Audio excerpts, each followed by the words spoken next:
In my last video,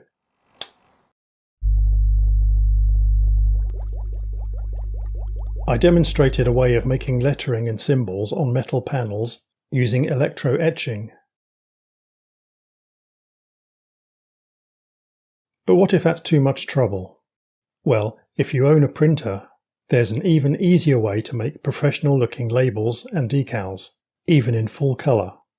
Now, it does have to be a laser printer. This won't work on an inkjet, as the ink has to be waterproof. All you need to do is first create your design in a drawing program, or download an image you want to use, and print it out actual size on ordinary printer paper.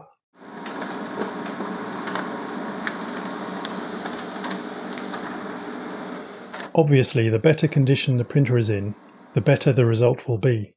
My printer is getting towards the end of its drum and toner life.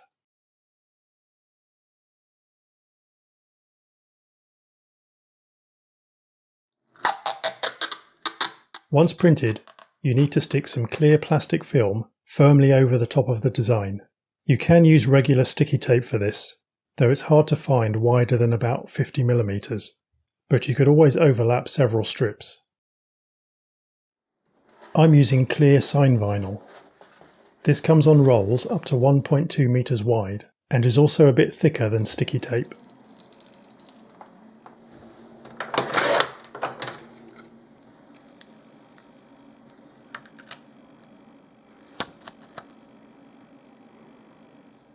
Make sure it's stuck well down all over the printed area of the design.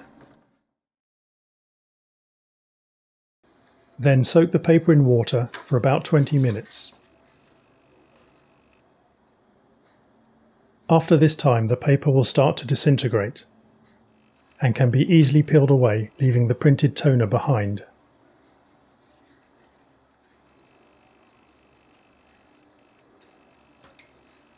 Here, I hadn't stuck the vinyl hard enough to the printed area, but I can stick it back down and at least partly fix it.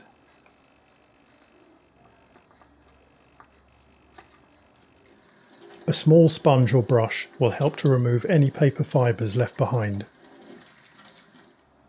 At this stage, the vinyl or tape will seem to have lost all of its stickiness and may also have a cloudy appearance.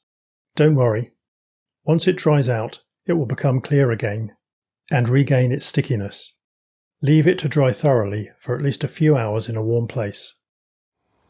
Then just stick it on. It usually works best on a white or light-coloured background, especially for colour images. But with careful choice of colours, you can even stick them onto dark backgrounds. This same process can also be used to make stickers for virtually anything you like.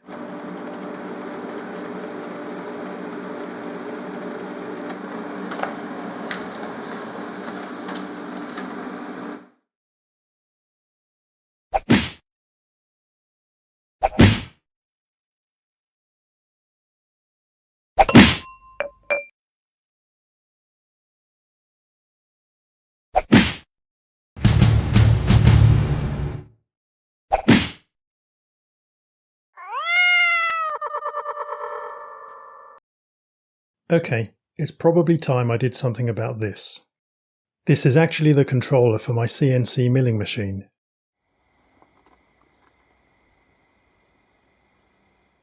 The screen used to fit neatly inside the box until it broke, and the replacement I got was a different size. But this could definitely be improved upon.